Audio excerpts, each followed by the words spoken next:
Welcome back to the Best Adventure Podcast, everybody. I'm Brian Sherwood, and this week my guest is a veteran of the United States Air Force. He's been to multiple countries, lived in multiple states, opened multiple businesses, and is currently reinventing himself and finding his way into his next great adventure. Please welcome John Lawson.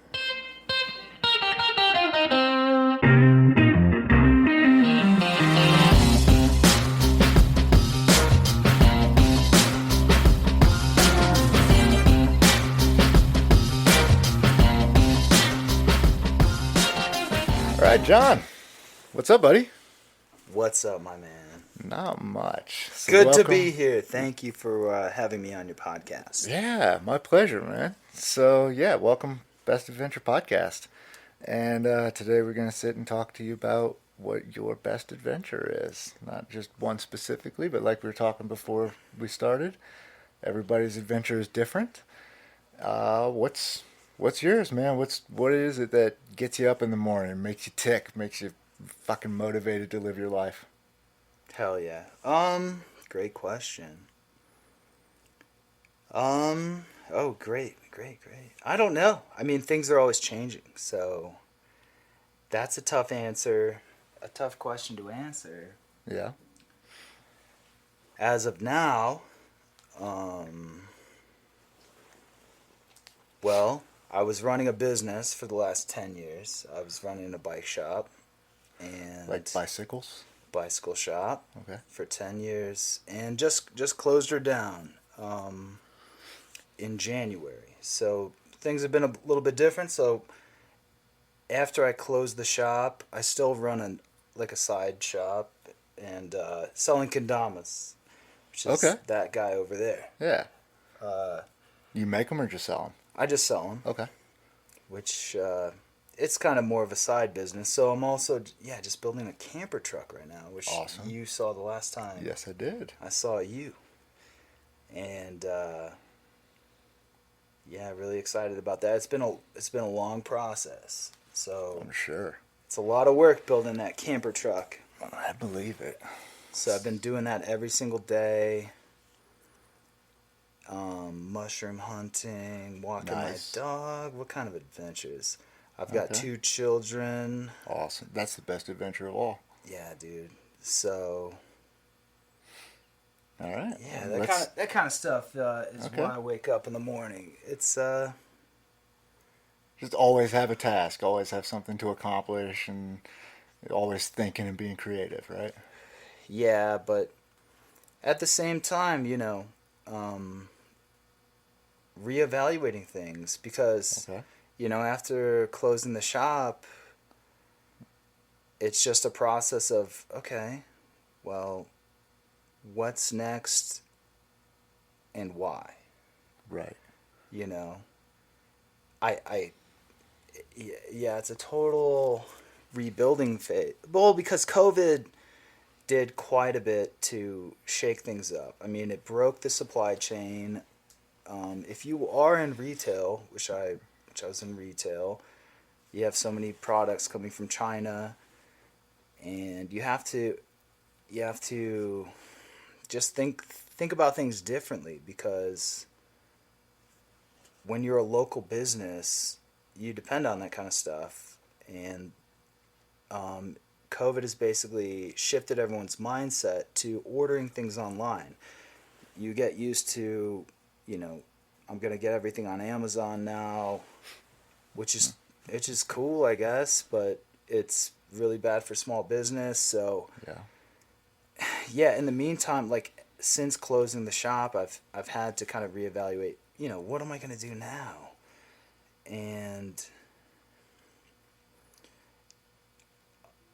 all signs point to don't start another local business. It's not a good idea, which is kind of cool, like what you're doing, with your website and stuff. Good on you, bro. Like, sell things online. I mean, there's local business. They used to say, like, that's kind of the flavor of the community or whatever, and support local business. This is controversial, but, like, Okay. I think it's ruined a little bit. Like, I don't know if there's any going back to that kind of a way of doing things. So maybe Like local brick and mortar kind of stuff. yeah, That's yeah. kind of dead now. It's kind of been dealt a death blow Yeah. by COVID-19. I mean, you can still be a local business, but you have to do it online. So Yeah. it's changed my perspective quite a bit. Right. But okay, so the side business that I run now is online, so that's doing okay, and it's always been doing okay because it's just online, and Right. that's just what people are into. Right. So You yeah, only sell that one item, or only the one item, yeah, yeah? kendamas, Awesome. which How'd you get into that instead of like whatever else, blenders or whatever else people sell? um, so the bike shop, it was a BMX bike shop, Okay. which I've been riding BMX for a long time, like 23 years or something crazy. Okay. Kendamas are like a skill toy that you I don't know. It's kind of like a fun little trick or whatever. Yeah. Everyone Google kendamas, whatever. Like, you probably don't know what that is, but so Google it. Right. You know what it is. Probably just don't know it by name. So. So I saw like a professional BMX rider playing with these things, these kendamas, and I was like, "Dang, that's cool!" And I had no idea what that is. And I'm part Japanese, and this is like an old Japanese skill toy Okay. from like 100 years ago, and I really didn't know what this was. But I saw this professional BMX rider playing with them, and I was like, "Whoa, like cool." Excuse me.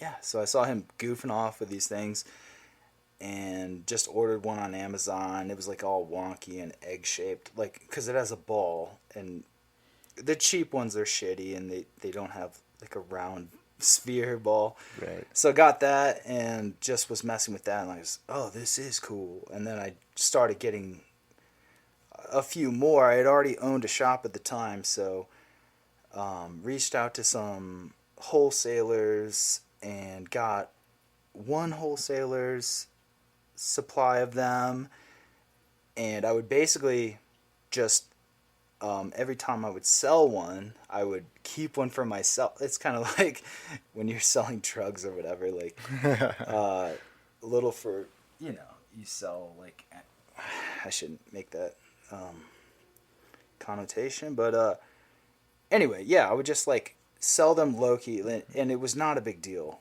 And then I moved shops and I expanded quite a bit. I got more brands of kendama suppliers. And that's funny because if I'm listening to this right now, I'm like, what the fuck is a kendama? But okay, just Google it. Take a minute and Google it. Right. It's a wooden handle with three little cup ends and a ball attached to a string, and you kind of bounce the ball off of the string and try to catch it into the different little cups, right? Right, exactly. That's essentially It's like ball and premise. cup. Yeah, 100%.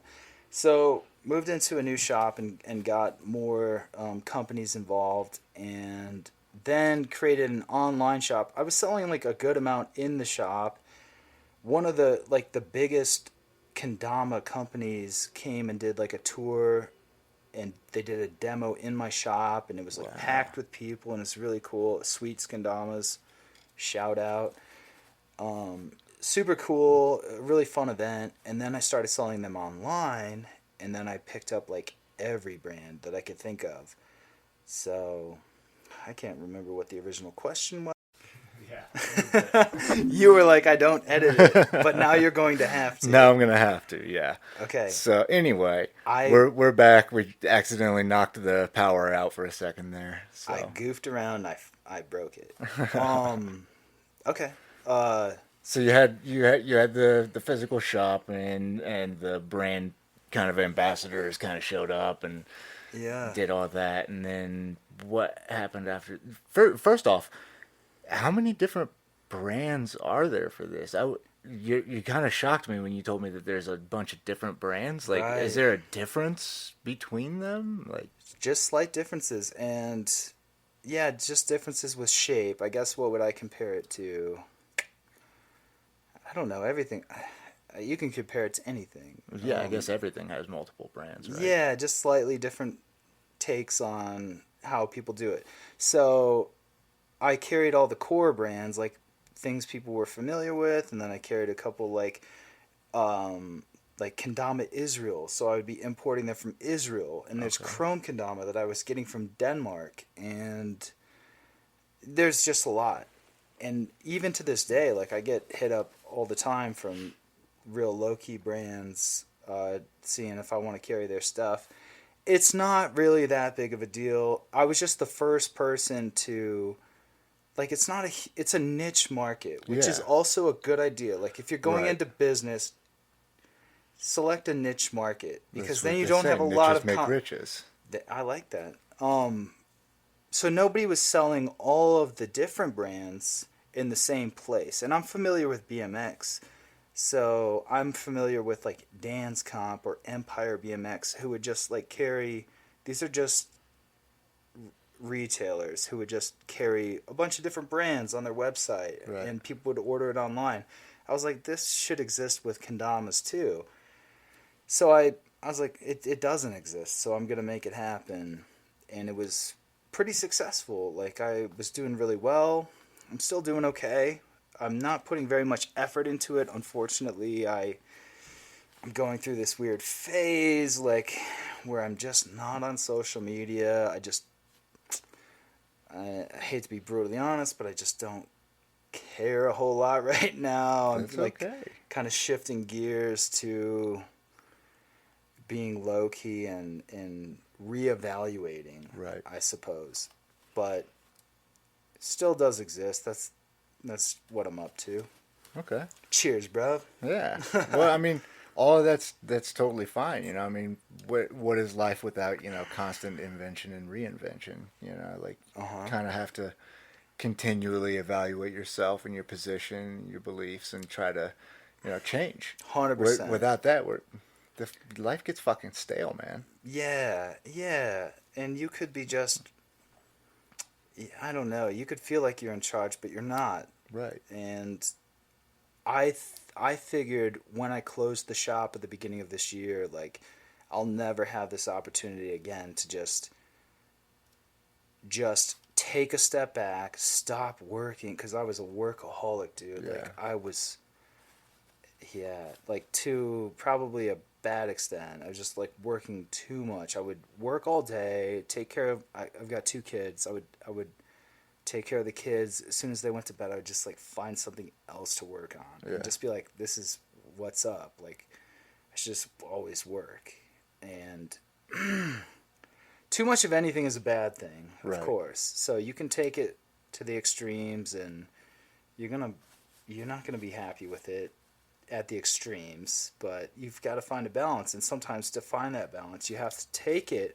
You've got to swing all the way the other way. So that's kind of where I'm at now, and it's an uncomfortable position sometimes. Like it does drive me crazy to just not have a place to be all the time, but. Right. I feel like you gotta take it to the extremes a little bit. So that's where I'm at.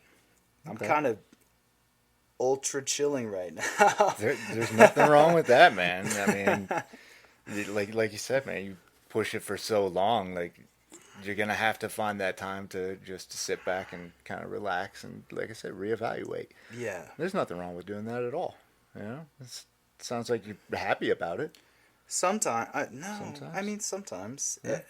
I don't know. It's not. This is not my calling. Like for sure. Yeah, well, But I have to do this. Like I feel Okay. like I have to do this. It's necessary. maybe it is your calling then. No, no, no. I can't remain here in this place that Right, I'm in. right.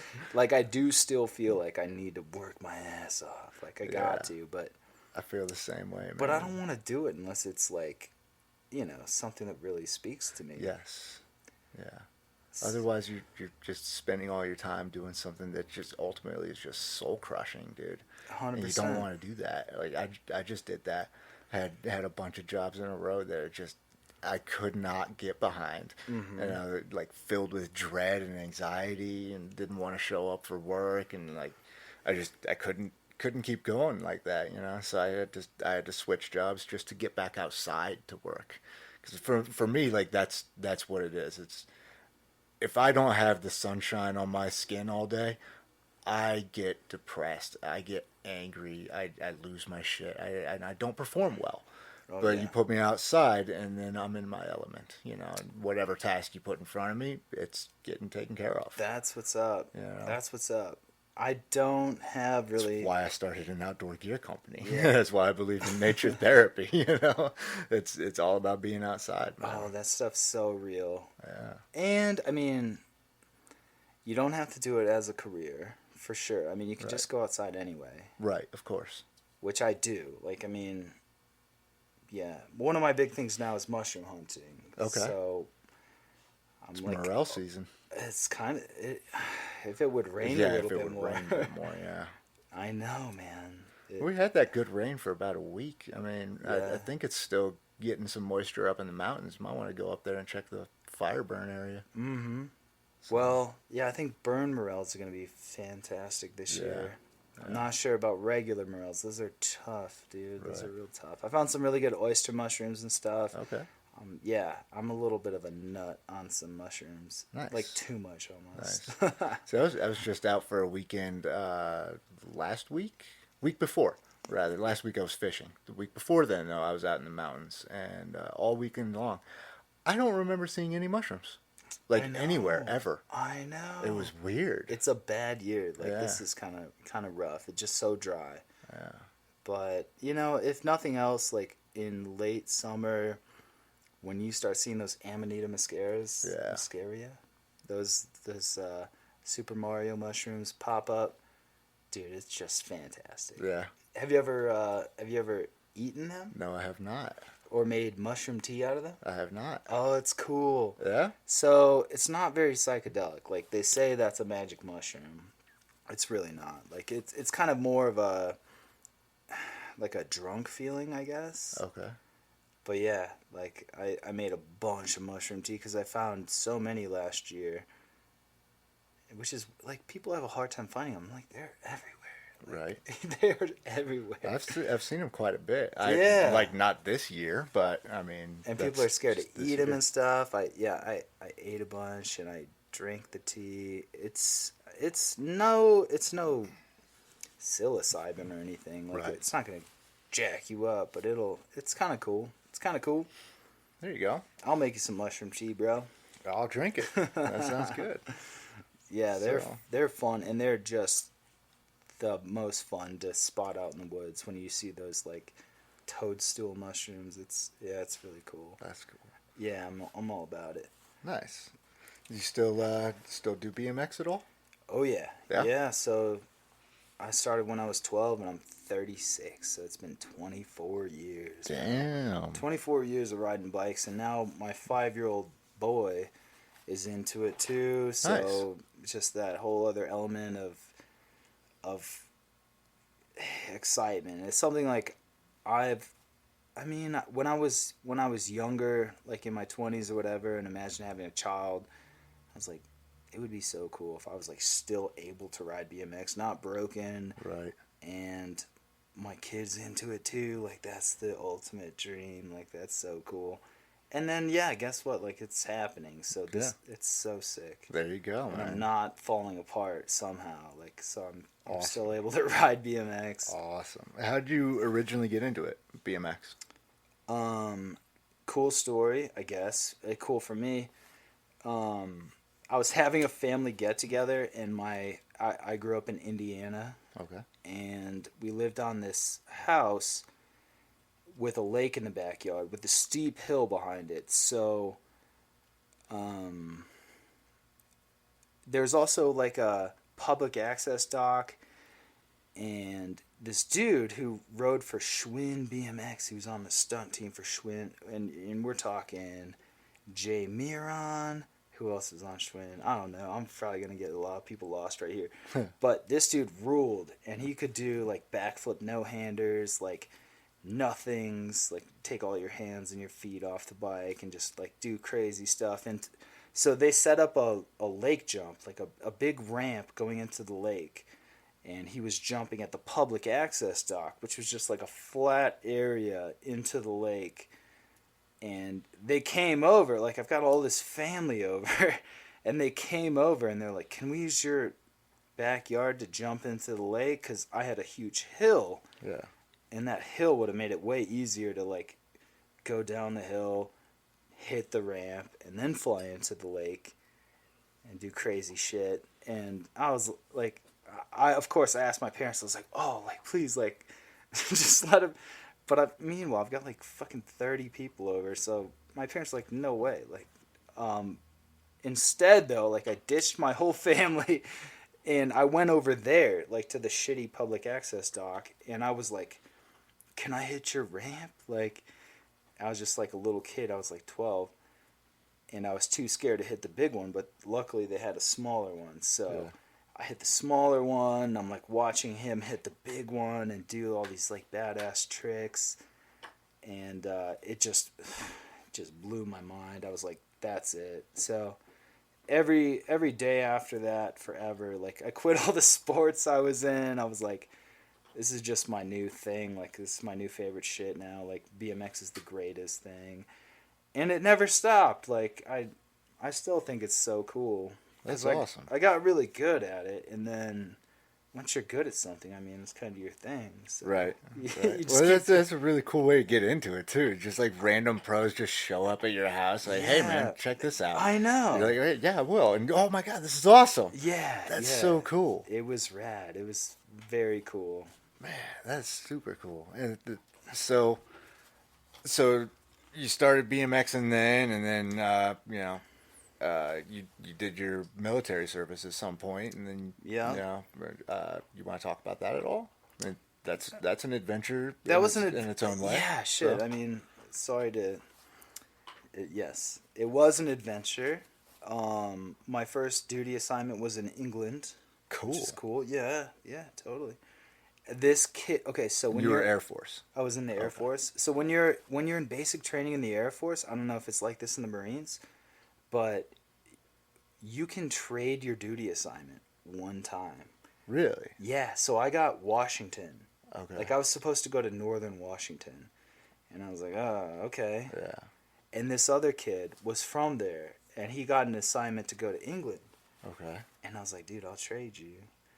And he was all about it. Like, yeah? Because, he just wanted to go home. Like, he was, he didn't want to go. He didn't want to live his best adventure. No. So, we traded. So I ended up trading my assignment. I went to England for 2 years, and it was great. Like, it was really good.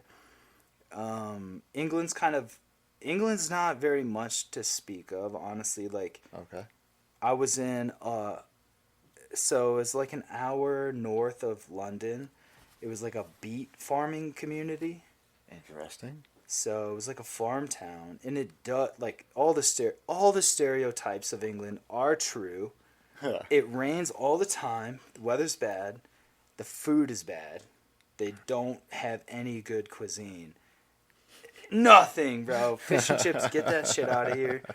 Nothing's good. They got a lot of, like, Pakistani and Indian influence. Their food is good. Like, some good kebabs and whatnot. But anyway, it's kind of a hub. So all of Europe is really close. Like, you can go to France, like, on a ferry. You can go, just all the flights to all the rest of Europe are really cheap. They've got a flight system called Ryanair. It's kind of like our Frontier or whatever, like, but even cheaper. Like, you're talking like $40 flights. So cool. Yeah, you can go to. I went to Greece. I went to the Canary Islands, which is like the furthest it goes, which is like an island off the coast of Spain. Yeah. I went to Wales like a bunch of times. Wales is so beautiful. I've always heard that. And I wish I didn't go to Scotland. Okay. But yeah, it's just beautiful. The grass is like vibrant green. It's so gorgeous. Did you actually go to Spain? Nope. No? I really wish I went to Spain. I went to Spain once. Nice. Spain is cool, man. Did you go to Barcelona? I did. Did you? Yeah, I did. Nice. And Madrid, Toledo. That was my favorite, was Toledo. I've never heard of Toledo, Spain. The sword-making capital of the world, Really? from what I understand. At least that's what they Hattori told us when we were Hanzo, there. bro. Yeah, right. But it's really cool because it's like a small town, but there's like a castle with like that like classic-looking castle with like drawbridge. They sell like maces and flails at the fucking gas stations. When did you go to Spain? I was a kid. Really? Yeah. My mom made me go. Thank you, Mom. She made by you the go. way, yeah, for You like a have to school go. trip. Like Okay. she's like, you need more culture. And I resisted, but wow, what an awesome experience it was. Dang. But nice. yeah, they have beautiful architecture out there, like just stunning. Spain's a beautiful place. It really is. You should go one day if you can. I would love to go to Spain. Yeah. I set foot in Germany. Yep. Where else did I go? I went to Amsterdam. Okay. It was sick. Does it live up to the hype? You know, I didn't do all the You Amsterdam things. You didn't smoke a bunch of hash and go to the red light district? You know what? Come on, man. I was in the military and I did smoke. I did smoke pot. Did you? Yeah, I was so nervous too. I was like, oh, they're gonna nothing but anxiety. Oh yeah. So when you're going on like a trip, like you have to tell them where you're going. Right. And I told them I was going to Amsterdam. Yeah. So I was like, they're going to drug test me. Right. But I smoked weed anyway. Like, they didn't, which was very. There you go, man. Very. See? Fortunate. Maybe they just knew. They're just, you know what, man? Just let him live. Let him have his adventure, man. Let him have his fun. Yeah. That was cool. It was okay. I was pretty nervous after I did that, though. Yeah. That was chill. Okay. Red light district in. Where was it? Okay, no, we won't get into that. We're gonna bypass that one. That's fair. Yeah, good so stuff. yeah, you kind of just traveled all over the place when you were in the Air Force. Then Yeah, I tried to. Yeah, as much that's as awesome. I could. That's super cool. Yeah. Did you ever have a problem at like borders or anything like? Well, your military ID acts as a passport. You don't even need a passport. Sweet. Yeah, that was cool. I didn't even have a passport. That's awesome. Yeah. So they just welcome to Norway or whatever. That's so cool. Yeah, 100%. That was super cool. Except, okay, when I was in England, George Bush was our president right after 9/11. So we were at war with Iraq. You know, I mean, shouldn't, whatever. But the British citizens hated their own military. So they not only hated their own military, of course they hated us. Right. So us being there was just not cool, dude. Like, I didn't make a lot of friends there. So it got kind of lonely. Otherwise, like, I thought it was sick. Besides, like, the locals just not liking me. And I looked super military, so. Yeah, you have to. Yeah. Part of the regulations. So, yeah, left England, went to Delaware. Delaware sucks. Don't like Delaware. It was kind of cool. I did a lot of crab fishing. Okay. Got into crab fishing, which is sick, dude. You can catch Maryland blue crabs. Cool. Yeah, I like seafood a lot, so. Me too. That was fun. That was really good. Couldn't wait to get the fuck out of Delaware. So, yeah, they told me, like, I mean, that's when I got out, too. I had just gone through a divorce, and I just, I got out in Delaware. All right, so and then, I'm sorry. No, go ahead. Oh, so, yeah, I got out in Delaware, moved back to Indiana to kind of get my bearing, like, just kind of reestablish things. And then, sight unseen, I moved out to Colorado because when I was 15, I had gone to Montana with a couple of friends of mine and experienced the climate. I'm from Indiana, so it's humid, it's gross, it's disgusting. The winters are very bad. Like, it's just, like here it's like 300 plus days of sunlight, right? Yeah. Indiana, it's like the opposite. Like, it's just shitty and rainy and stuff all the time. So when I went to Montana, like, just so sunny and dry humidity, or dry heat, so you could get a suntan without sweating your ass off and having swamp ass. And I loved it, and I was like, this is the kind of shit I need. But Montana doesn't have a lot of people, and I wanted to be somewhere where there was like a scene, like something going on. So I knew Colorado was really close. Did a little research on the stats and whatnot, like how many people there are, what's the median age. Like I don't want to be with a bunch of old people or whatever. And then sight unseen, moved just straight out to Colorado with my ex-wife. It's There really you cool. go. Yeah. There you go. Did you have like any idea what you were gonna do when you got here? Did you just let's go, let's see where this takes us, kind of thing? Zero idea. Awesome. And yeah, no idea. And we were talking earlier. So I was in tech, like in the Air Force. Right. I was a network technician.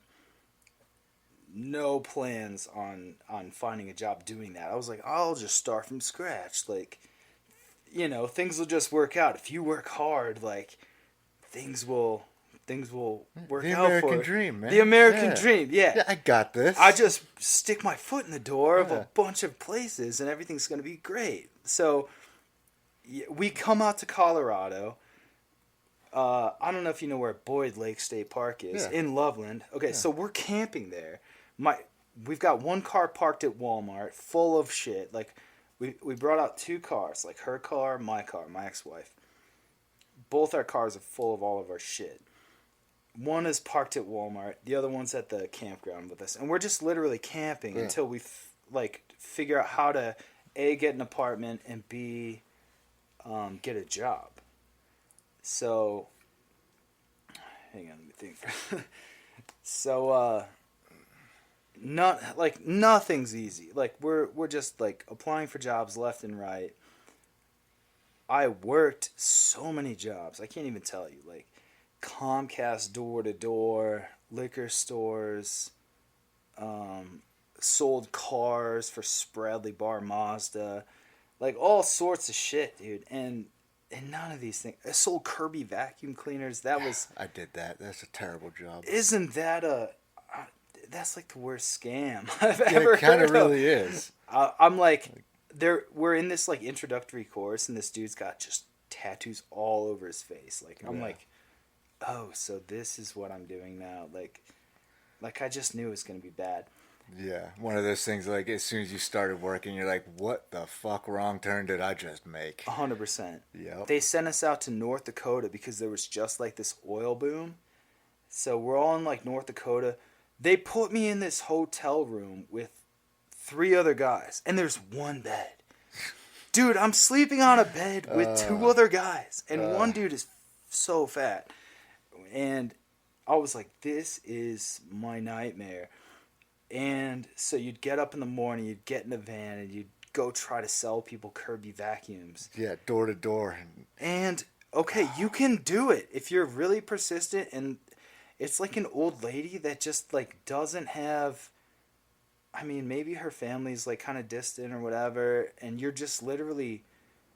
You're, like, it's, like, kind of pure evil, dude. Like, it's so That's bad. how I felt about it. Like you were basically breaking into people's houses to sell them vacuums. Yeah, like you're how just- they taught us. They're like, as soon as they open the door, you put your foot in the door. You just Right. walk in. I was like, I'm not doing that. It's to so people. gross. Like, Yeah. you can't even shower that kind of shit off you. Like, it's disgusting. Okay, so I was in North Dakota, and my ex-wife had a miscarriage, dude. Like, she was pregnant, and she had a miscarriage. Damn. And I was like, I gotta go now. Like, because I was like, I gotta go. I gotta be there for my my girl. Like, this is can't be. this is an selling emergency. Fucking vacuums right now. I know. Yeah. I was like, this is an emergency. I gotta go. And they made me pay for it. Like, which, okay. But I ended up working there for like 2 weeks and got paid nothing because I had to... because they took out the travel expenses from my paycheck. Oh no, they told me I had to sell 2 vacuums. Like before That was always their thing. You want something, you gotta sell 2 vacuums. Yeah, and then every time. And then they didn't pay me for that. And then same thing happened to me at the car dealership, dude. Like I bought like a suit. So okay, anyway, I had a lot of jobs when I first moved out here, and they all stunk, dude. Like, Yeah.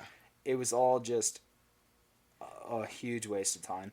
So then I end up working at a liquor store. Oh shoot, I don't think I've ever told you this, but this is how I started my business. So Okay. I'll try to. That's where we're trying to get to. So yeah. Really? Yeah. Okay. Okay. Cool. Yeah. So I was working at a liquor store it was like near my house, Okay. and I was like, this is pretty close to my house. It's summertime. I don't necessarily want to drive my car because it's so close, but I don't want to ride my bike because I'm like kind of lazy. Okay. So I built a motorized bike, and I would ride this motorized bike to work every day, and people would see it and they'd be like, okay, cool, like I like that motorized bike.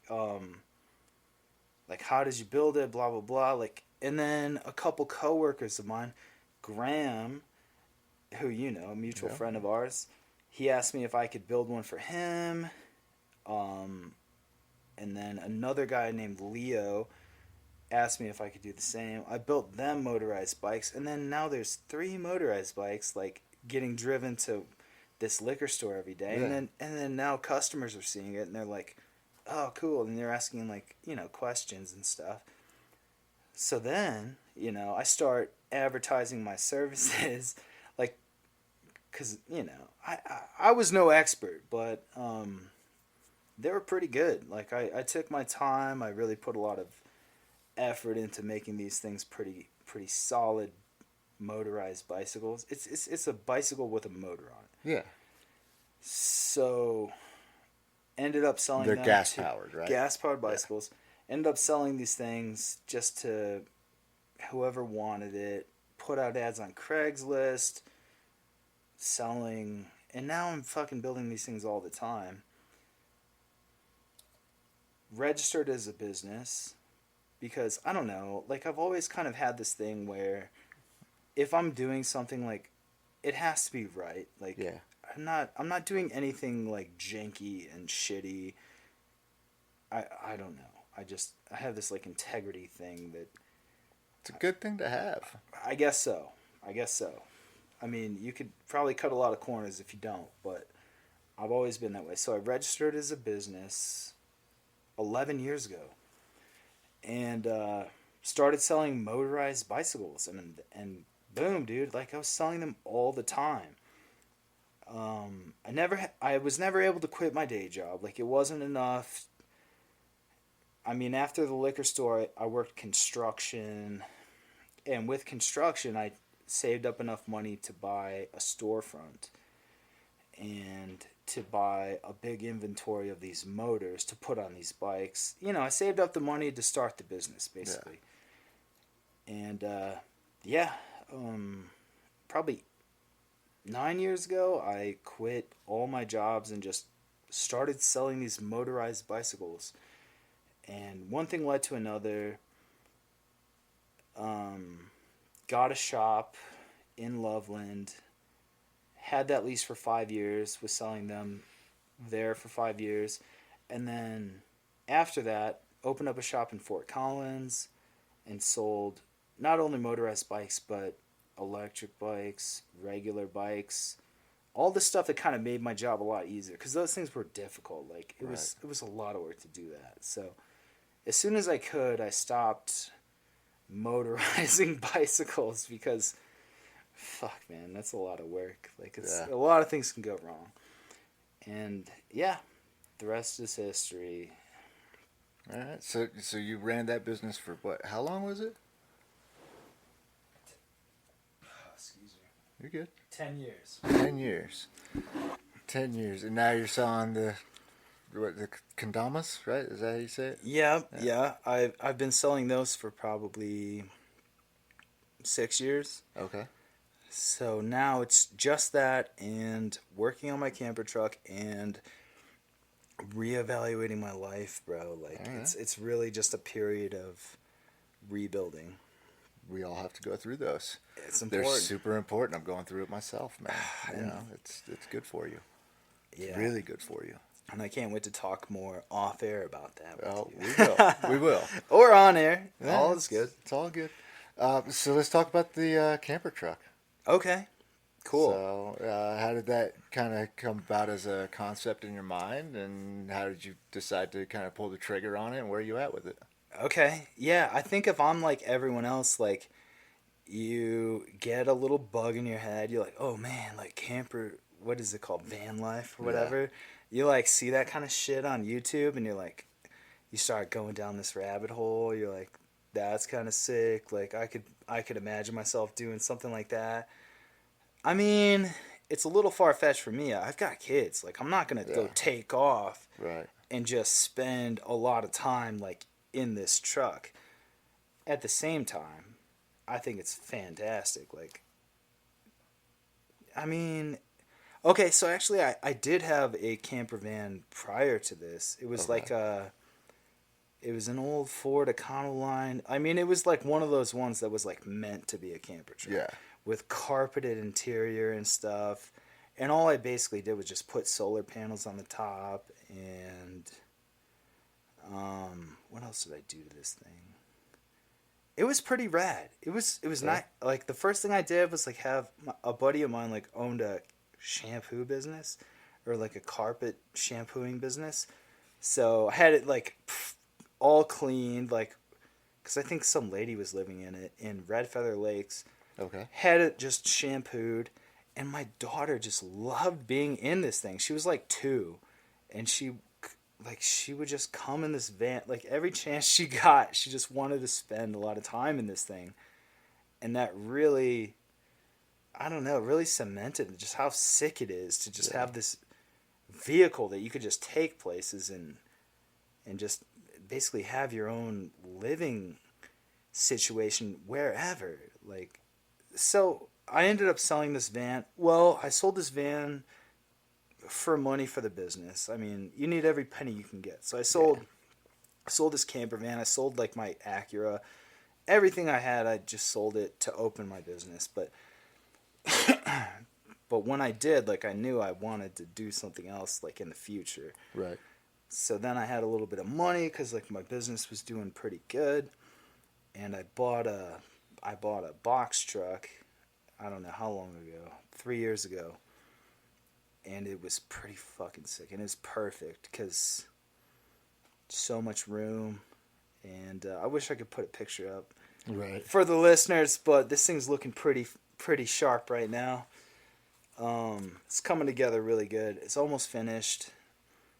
It's gonna be a Ford Econoline E350 box truck, fully decked out with. It's gonna sleep 4. It's gonna Yeah. have 5 solar panels, refrigerator, sink, stove, and yeah, this thing's pretty sick. I'm pretty excited.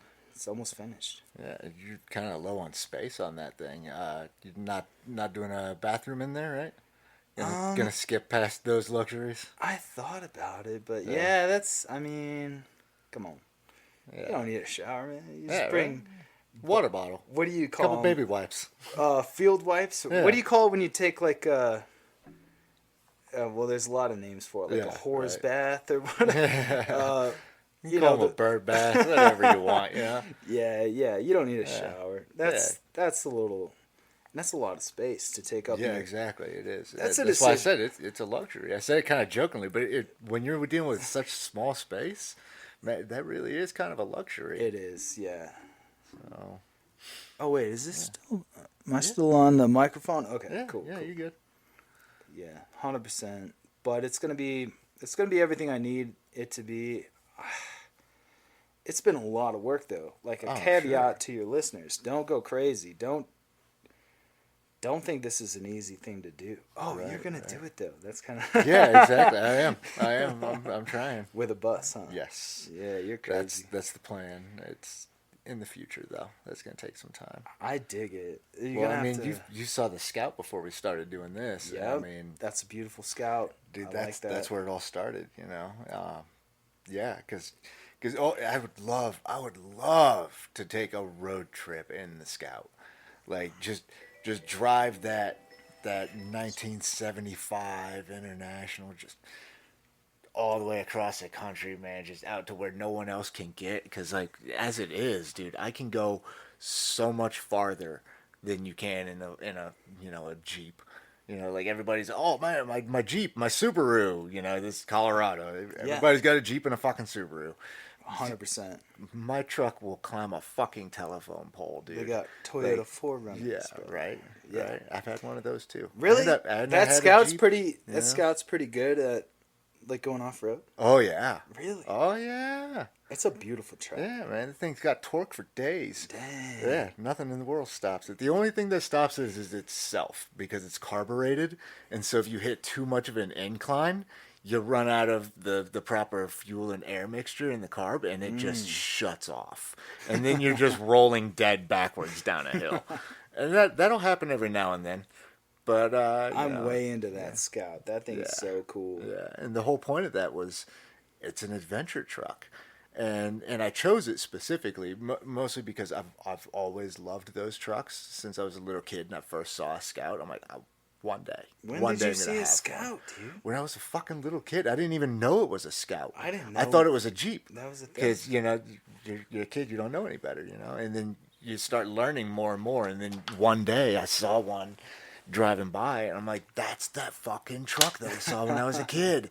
And I actually like paid attention. I'm like, it's called a Scout. So I started learning about it, and fuck, man, like I wanted one for.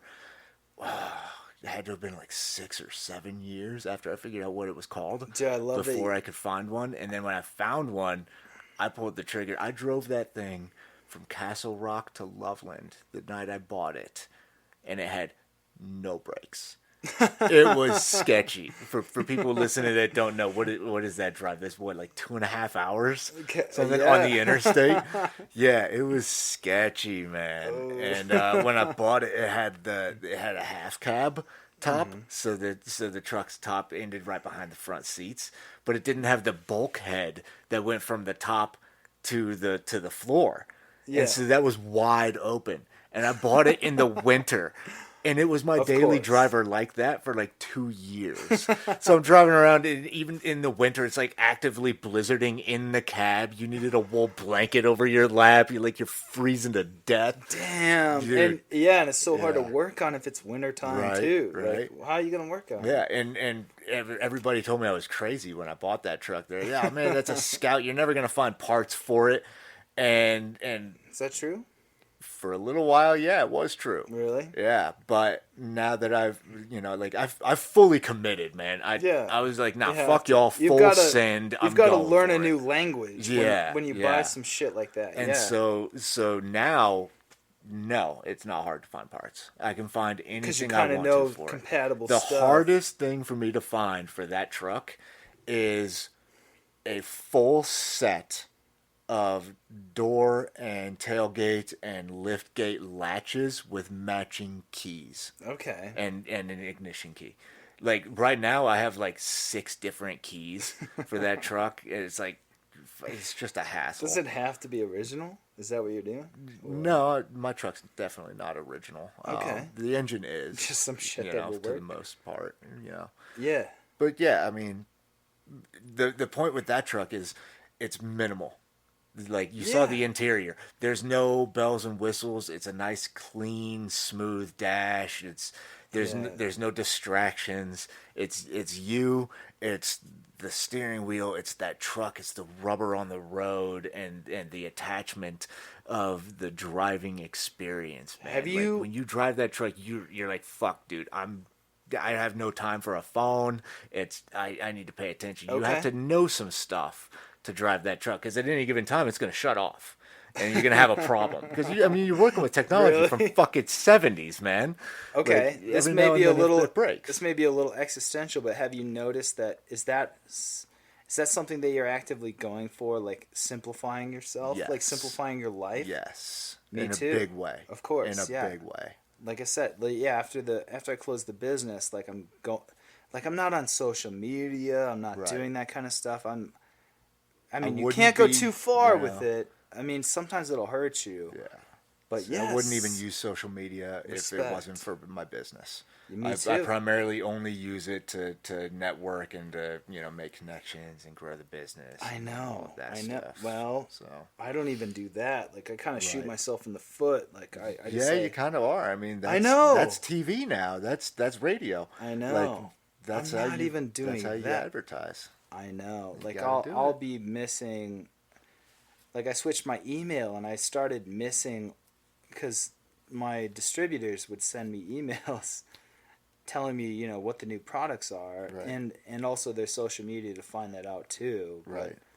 dude, I just let all of that go, and I mean, some of that is just not good. Like Right. you can't be doing that, but I am doing that. Like Right. that's exactly what I'm doing, and yes, it's cool. You do feel the repercussions of it, Yeah. but I mean, like I said, like you have to swing both ways to fully understand what you want. Like Yeah. you've I mean, if what you want is one thing, go the other way too. Like Right. Experience both sides. experience both things. Yes, of course. Yeah. Like don't just assume that what you want is so sick. Like you want to be a capitalist and you want to, put a lot of energy into marketing and Right.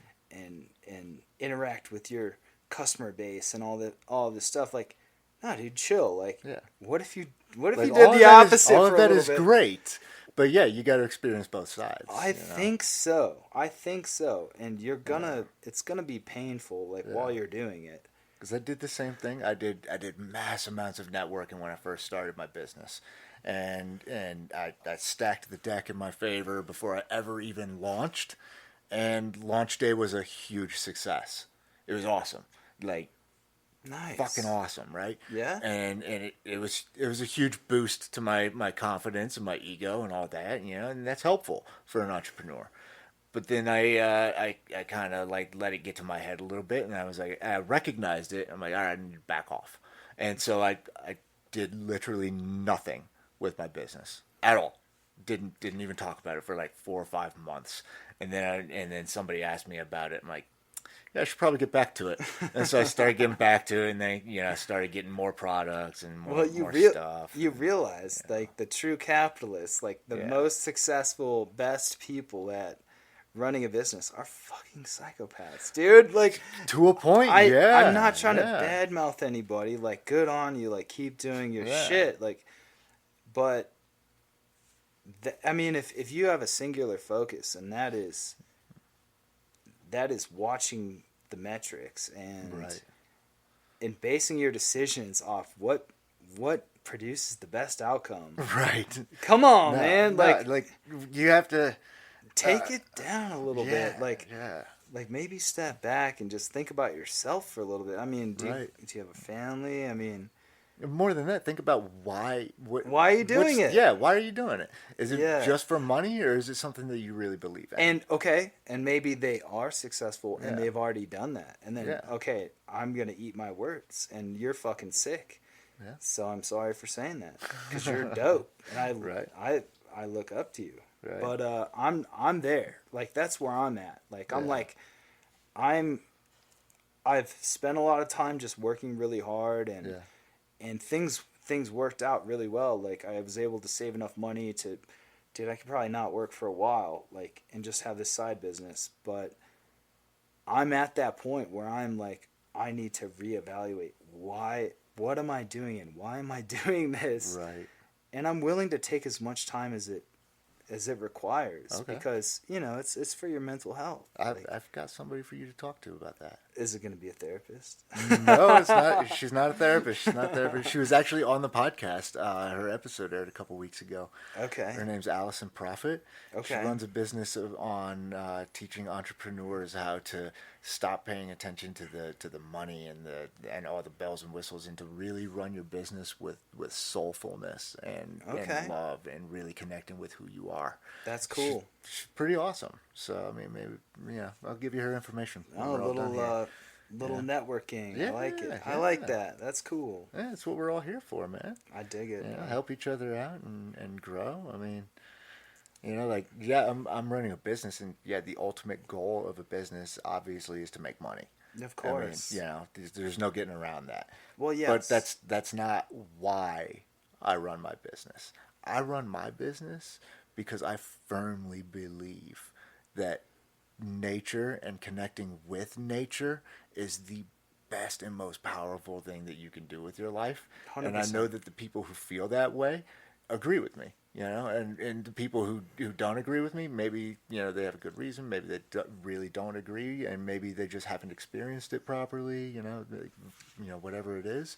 But, like, I get massive amounts of satisfaction out of being in nature. When I took that picture right there hanging on the wall, that picture of Long Peak, I took that. Nice. Me and Scout were up on the top of a mountain. We were sitting on that mountain for like 4 hours waiting for the clouds to break so I could get that picture. And it was the best time. The best time. I'm not getting paid for that.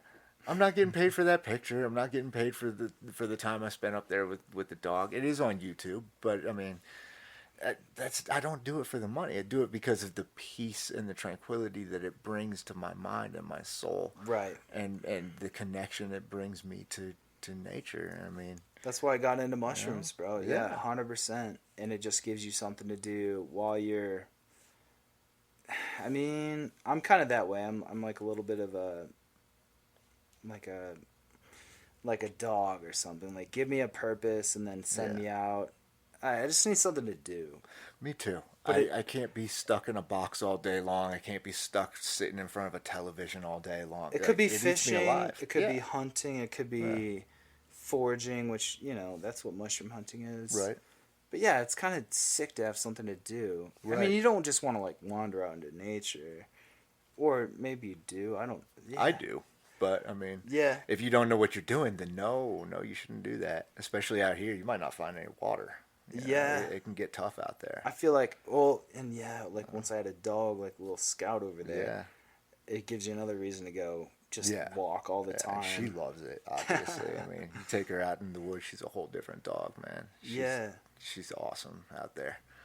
And but then, you gotta know where the water is too. Once you have something to do, like, you've got a new way of, like, evaluating things. So you're like, okay, this is a wetland. This is this is a pine forest. Like, if you go up in elevation, it's all pine. And if you go lower in elevation, it's deciduous or whatever, instead of coniferous. Yep. So there's just different habitats, and you kind of, I didn't really realize that, like, no deciduous trees grow up in the mountains.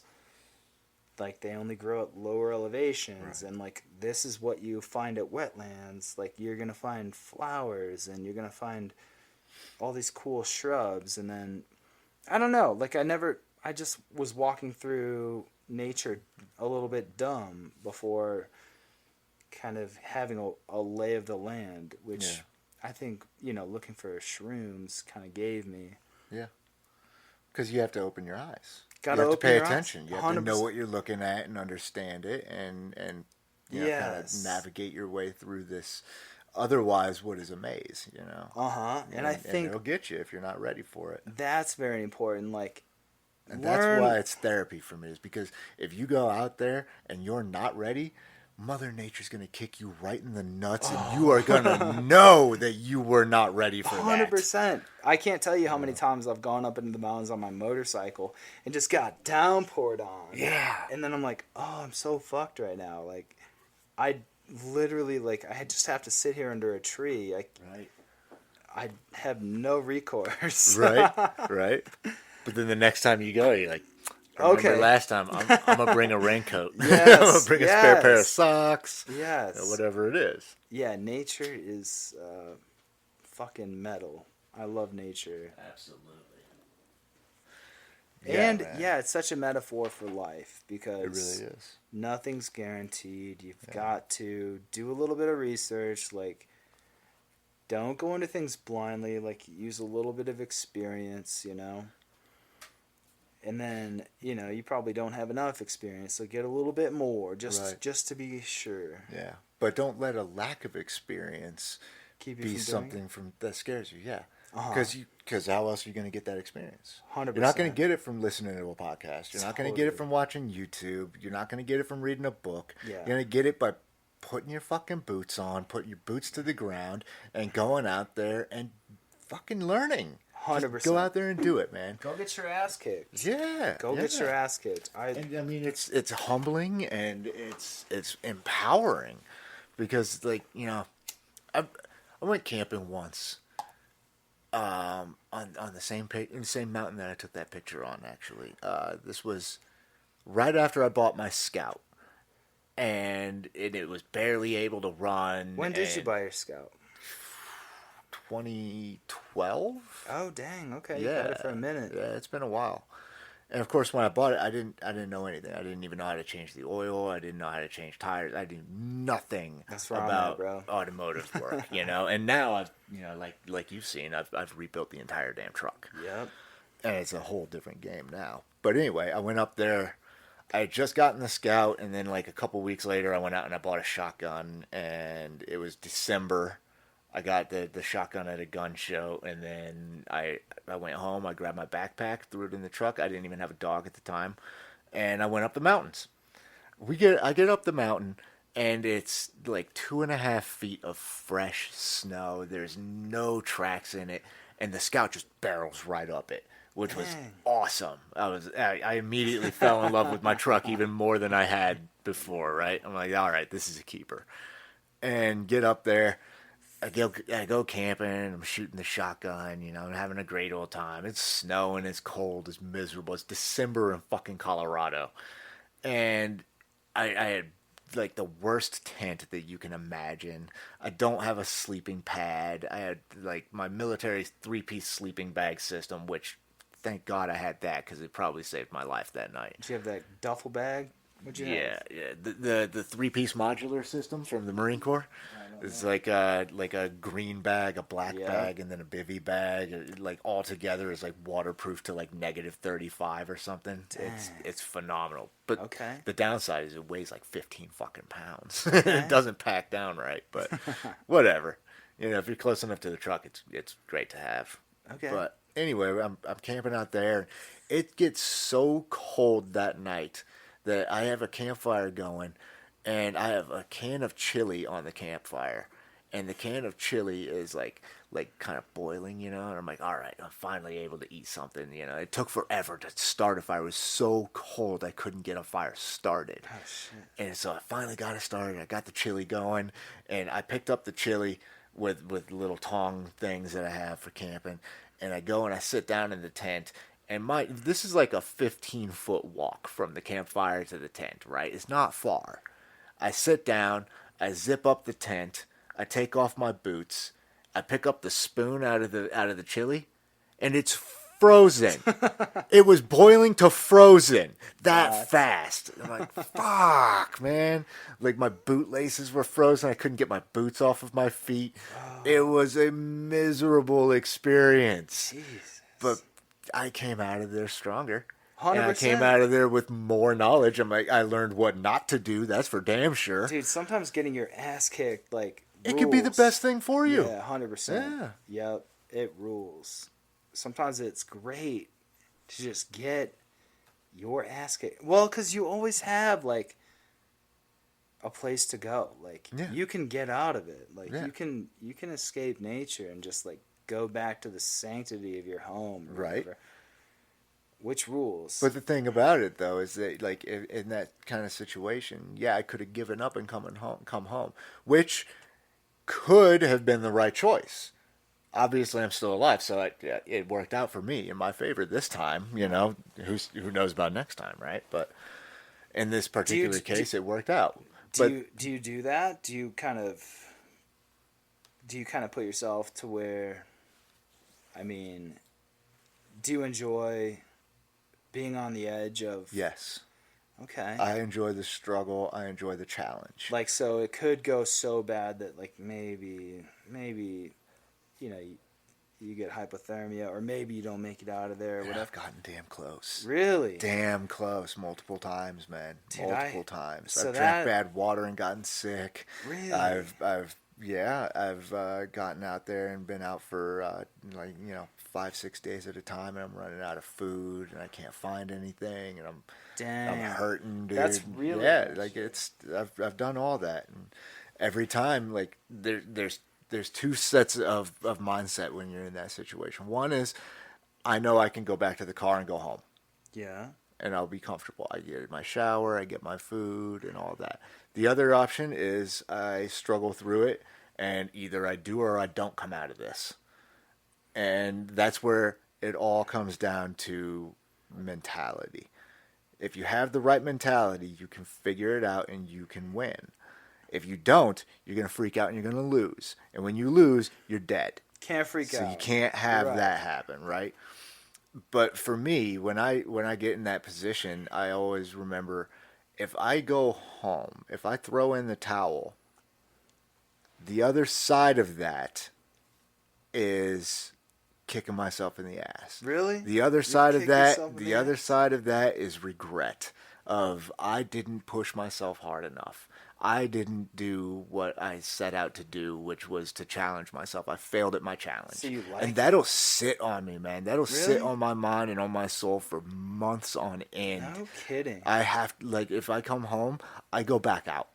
I go back out within a few days. And I'm like, all right, round two. I don't do that kind of stuff. That's kooky. Yeah. I mean, that's sick because, yeah, you'll never feel more alive than when you're kind of brushing with death. Like, right. You know, that's pretty sick. But I mean, I'm not over here, like, you know, trying to inspire people to go out there and do something incredibly stupid that could get themselves killed. Don't do like, that. Don't fucking Don't do do that. that. Be responsible. But if you're a guy like me and you understand, you know, certain things, yeah, go for it, man. Go for it. Take a challenge every now and then. You know, even if that challenge is taking a job that's wildly outside of your skill set, that you don't know if you'll ever be able to do it, try it. Give yourself that challenge. Do something that's uncomfortable and challenging, and learn something. At least learn something about yourself. Yes, I mean, I've definitely done that, like, a lot of times in my life. I'm kind of past that, though. Like, I'm not doing that kind of shit anymore. Right. But yes, you have to do that. You have to, and that's what I was saying. Like, where I'm at now, like, kind of swinging the other way with, yes, I was a workaholic. I was, like, going crazy, working too much, and that's not good for relationships. It's not good It's not good as a father to children. I mean, right. Yes, it's kind of teaching them, like, a little, like, some lessons. You know, working hard could potentially pay off, or it could just. It could break you. It could break you too. Like, you've got to go both ways. Yeah. Same thing with, you know. Have to find a balance. Find a balance. So, you know, you're talking about being in nature, like, really pushing yourself. Yes, fucking push yourself. Like, go. I think I'm a little old for that now. I'm not trying to push myself like that at the moment. Right. You know, who knows? But I am. Yeah, you're still there? Like, dude, I have so much more adventure left in me. I'm not even close to done, man. Nature is the most extreme. Like, yes, it will kill you. Oh, yeah, real fast. It's trying to kill you almost. Like, it's... But that's who we are, though. We survived. That's who we came from. Yep, you know? as a human species, we survived ice ages. Yeah. Like, imagine that. When you're eating, like, frozen grass. Like, right. And that's all you have for food, right. and then you tuck away in a cave because you don't want to get eaten by a saber-toothed tiger or something. Like, that's where we came from. Smart, clever extreme creatures, hardship. Man. Like, that's the only thing that got us where we are. Yes. We don't have claws. We're not the fastest. We're not the strongest. We stink. But what we do have is we have this brain that's incredibly capable of these complex situations and problem solving. Very clever. Yeah, very clever. And you know, I say it all the time, man. Like, you carry with you every single day the most powerful tool and the most destructive weapon the world has ever known, and that's the human mind. It's created everything from harnessing fire to nuclear weapons, the internet, yoga pants, and trunks. It's a fucking beautiful and incredible thing, man. It is. And the most powerful thing that it's capable of is what we're doing right now, which is a conversation. That is the most powerful thing that we're capable of, and I firmly believe that. I mean, we're powerful and capable creatures. I mean, there's, like, you look back in time, like the people who were in Africa in the Great Rift Valley, you know, tens of thousands of years ago, they knew that water would be scarce. And so what they would do is when they would find an abundance of clean water, they would also carry around, like, big ostrich eggs. And they would pop a hole in them, and they would empty out the egg, you know, and they would eat the eggs. But then they would fill that egg with clean water and then bury it in the ground and put, like, reeds in it so that they could just be walking one day later and they would say, "Oh yeah, that's that water that I placed down." Forward thinking, like clever. Lions ain't doing that. Yeah, exactly.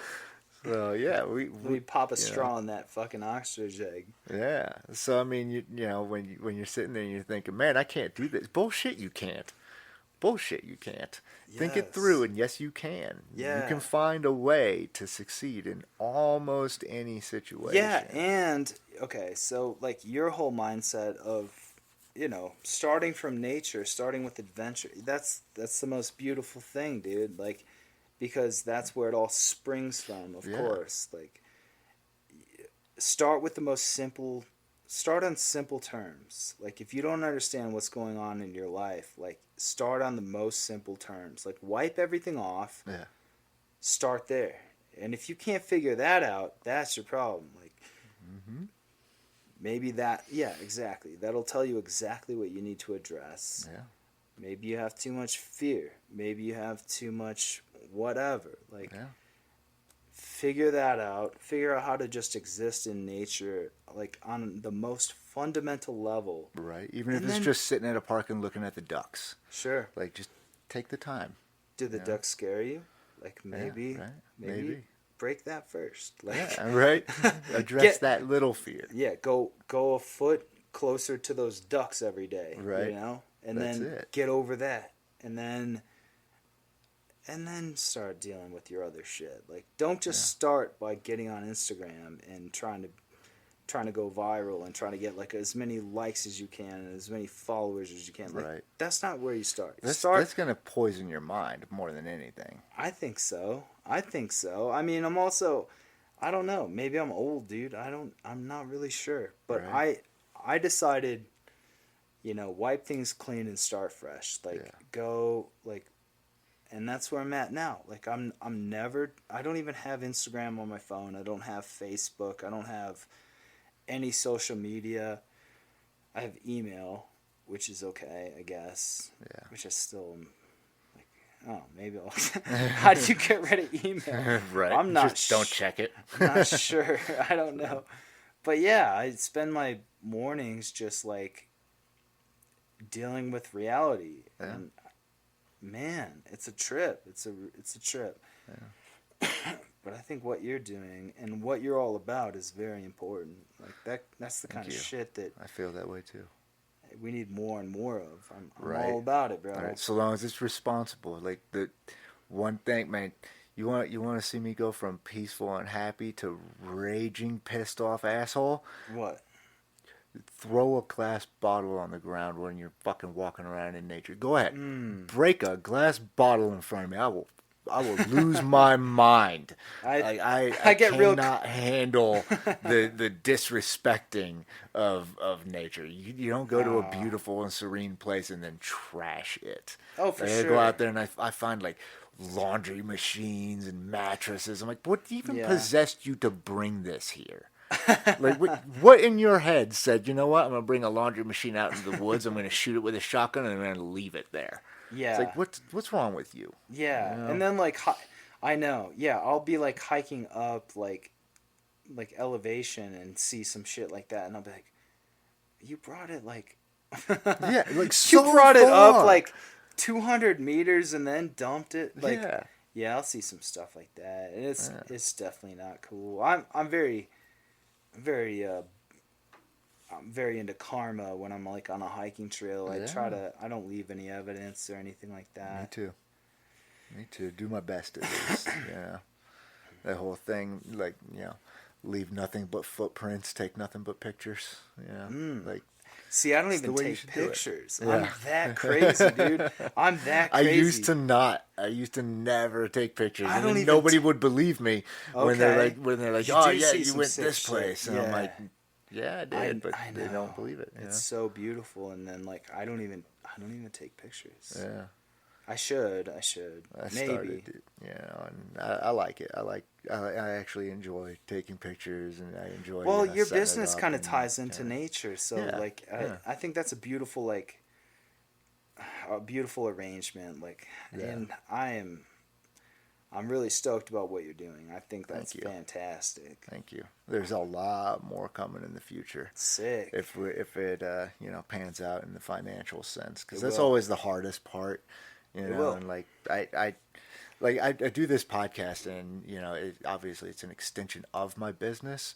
I never plug my business, like, ever. Oh, I usually yeah. just sit here and just have conversations, because I'm not, You again, need to go I'm not to. here like forcing people like, hey, buy my shit, buy my products. Like, if you want to, awesome. It helps support me. Oh, you should at least it brings me and Scouty out in the mountains. If you want to support us, support us. Oh, you should If definitely. not, man, I ain't worried about it. Just enjoy the conversation. Right? Like, that's, maybe you get something out of that, and that's, the ultimate goal of the podcast, to help people get something out of it. One thing I found about business, like you're just not gonna make any money for like 3 years. Like Yeah, pretty much. You're just gonna eat it and Yeah. have to deal with it.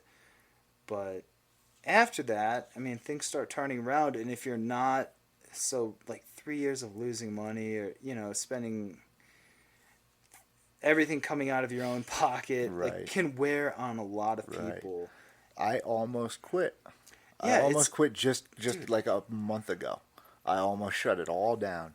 And it's because I got into my head about a failed venture. Oh, Like, yeah. I had another patent. I developed what I call Really? the fish trekker. It was a combination between a fishing pole and a trekking pole, and it was What's a trekking pole? like a walking stick. Okay. Like an extendable walking stick, right? So it breaks down into a small thing, so you can attach it to your backpack. What? But my design was, once you extend it, you can remove a tackle box out of the handle, and then attach whatever fishing rod you want, and you turn your walking stick into a fishing pole, so that when you hike out to a lake for 12, 15 miles, once you get there, you have your fishing pole in your hand the whole time, and then it's also your trekking pole, so you got that added balance and Do you have one? security. I have a partial prototype, and I think that might be why it failed, is because I got ahead of myself and started marketing it on Kickstarter before I had a fully functioning prototype. No. So I I'm don't going to think try that's what I feel. again. I'm going to try again for it in a year, because I think it's an awesome design, and I firmly believe in it. Hell yeah. But, I mean, the world wasn't ready for it. Plain and That's- simple. They weren't ready for it, or maybe I did something wrong in marketing or designing. Who knows? Totally. Who knows what it was? 100%. Whatever it was, it got in my head. I'm like, oh man, I'm such a failure. And I wanted to shut down the business. And then I'm like, you know what? That's not the case. It's not that I'm a failure. It's that the world just simply wasn't ready for it yet, or I did something wrong. What it is, Yeah. it's not a failure. It's an opportunity to learn from something that wasn't a complete success. And I can't tell you how many know, times now I've I can failed. just keep trying again. Keep Yeah. coming up with more things. You certainly know? can. Like, Yeah. failure's not a real thing. Failure not a real thing. is a real thing. Yes. Nah, you're man. you have to fail. Like, Yeah, and you do. It's important, you have to rack up those failures Yeah. because because that feeling you get is important, man. no, I just think, like, for every success there's going to be like a dozen failures. Oh yeah, for sure. And I've done it too, Yeah. dude. One time I started a coffee truck business, and like your Scout, the 75 Scout. I had like 65. 65? What year is your The Scout? Scout? The Yeah. Scout's a 75. 75. That's Yeah. right. Okay. I think I had a 1969 AM General. Okay. It was used as an ice cream truck. It was originally designed as a mail truck Okay. and turned into an ice cream truck, and I turned it into a coffee truck. Okay. And I rebranded this thing, like the window that opens was on the other side. I changed it to the correct side, so when you were like curbside, like Yeah. you could actually like give people ice cream, or not ice cream, Coffee. Coffee.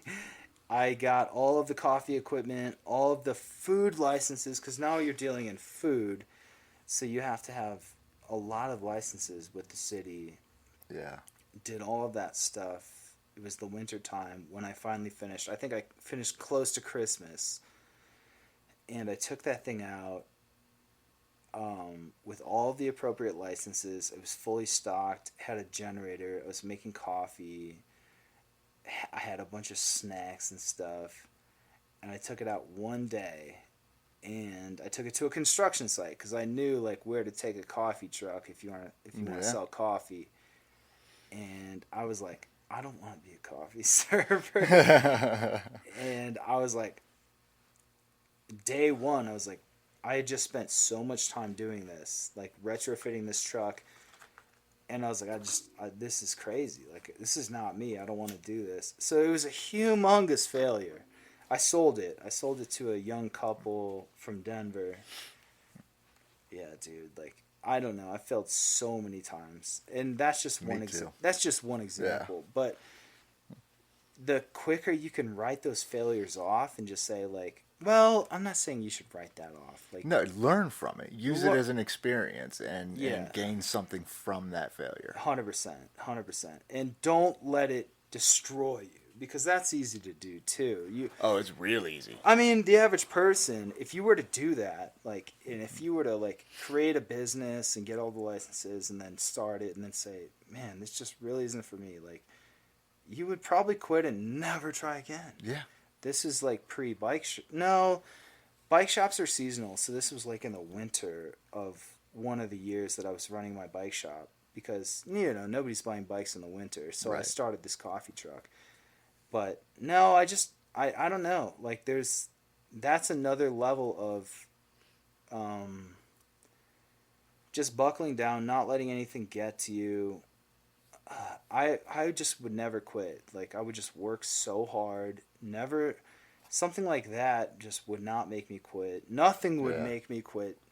I've just, I've taken that attitude and I've like really just said, okay, dude, like, yes, I know you can work really hard. I know you're very perseverant, or whatever that term might be, whatever. Right. Like, yes, you're that guy. Sure, you've already shown it. Like, but where I'm at right now, where I've been at for the last 5 months, like, now let's see how much you can just fucking chill and like stop worrying about all that stuff. And I know that's not sustainable. Like, this place where I'm at right now is not this is not sustainable. It's just more of an experiment. Right.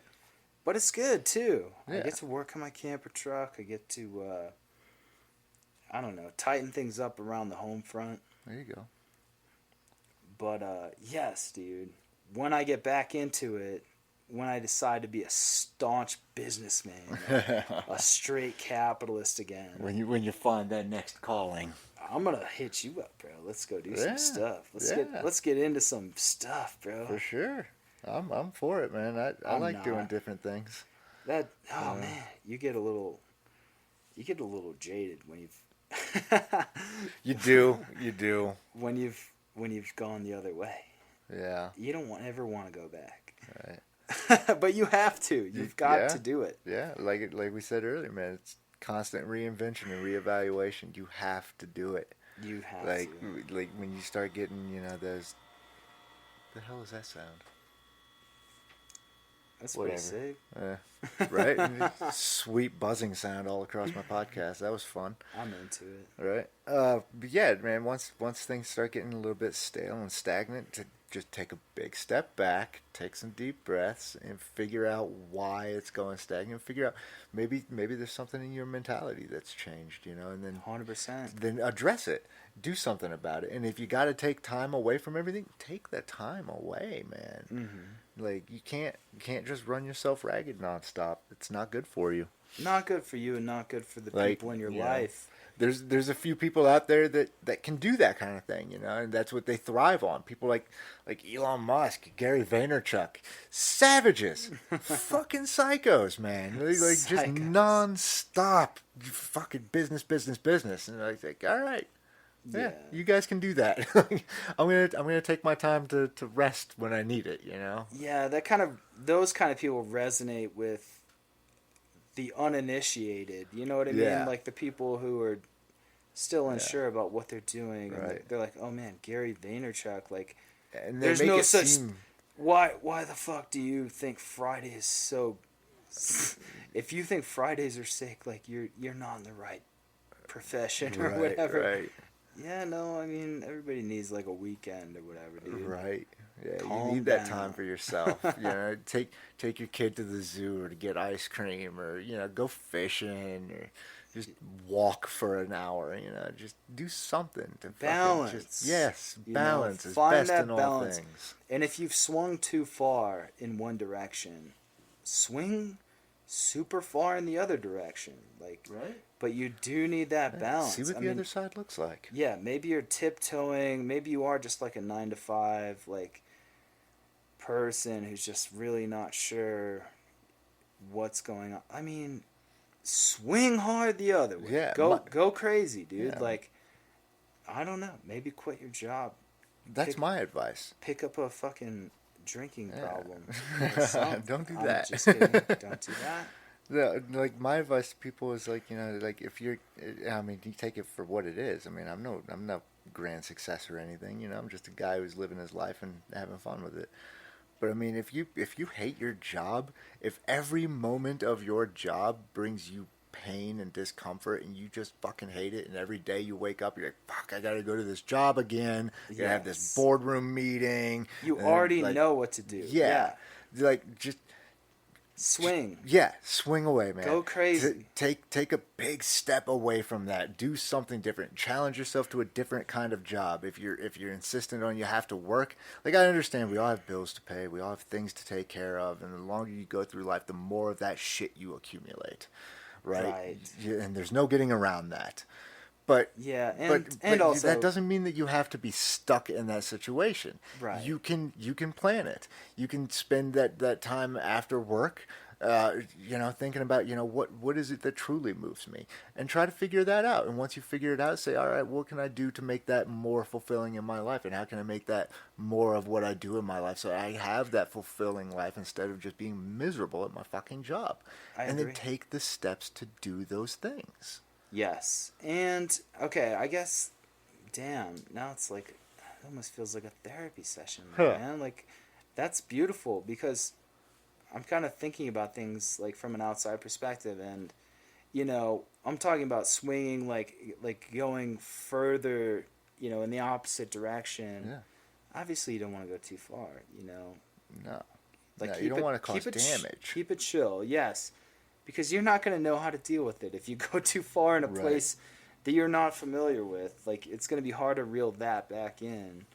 So yeah, but do and that's adventure, right? Yeah. Like adventure is basically It's whatever gets your blood pumping, man. exploring something new. Yeah. Like, Don't be scared of life.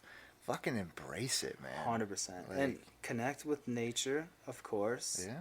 Go look for some random things outside. Yeah. Just don't trash nature. Don't trash it. Leave it beautiful for the next person. Yeah, dude. I love it. Yeah. Well, shit. I think that's a good place to end. I think I had a blast, my man. Yeah. So, before we go, I know you don't have social media or anything, but if somebody wants to buy one of your little wooden ball on string toys, Okay. You can go to kendamahouse.com. spell it. KENDAMA house.com. And you can buy a ball and cup toy. Or just go look at what that is. And Hey, you know what? If you're stuck in your 9 to 5 and you hate it, maybe get yourself a kendama and play Get with it. yourself a Play with it at your cubicle. That's right. That's might right. might bring you a little bit of happiness. Exactly. And they are so fun. They are, I mean, actually. I've kind of got a little ADD, so I love to just be goofing with stuff all the time. So, yeah, it's a fun thing to do if you've got idle hands. You should plug your merch, my man. Yeah, I mean, yeah. So, kendamahouse.com No, and senseisbest.com. SENSEISBEST. He just showed me his wood conditioner. That stuff is fire. Wood butter. That's my first product. Yup. All natural, wax-based alternative to linseed oil. Smells good, feels good, good for your skin, antibiotic. And Petroleum-free. Yeah, it's awesome. Anti-inflammatory. So you can butter your wood and then Put it on your rub it hammer. on your hands, and it's good for you. It's waterproof your wood-handled axes and knives, and treat that leather, make it nice and soft and supple. You can see all that on senseisbest.com, That's good stuff. YouTube at Sensei's Best. And, obviously on Instagram, I think it's Sensei's_best. I don't know. You'll find it if you're looking for it. Hell yeah, do that. So, yeah. Anyway, John, thanks for coming over, man. I appreciate it. Thanks so much, bro. Yeah, anytime. That does it for this week's episode of the Best Adventure Podcast. Thanks for joining me. Thanks for listening to the story with John here. It was awesome. It was fun talking to him. Hope you guys all enjoyed it. As always, live your best adventure, do something awesome, tell somebody you love them, and we'll see you next week. Thanks.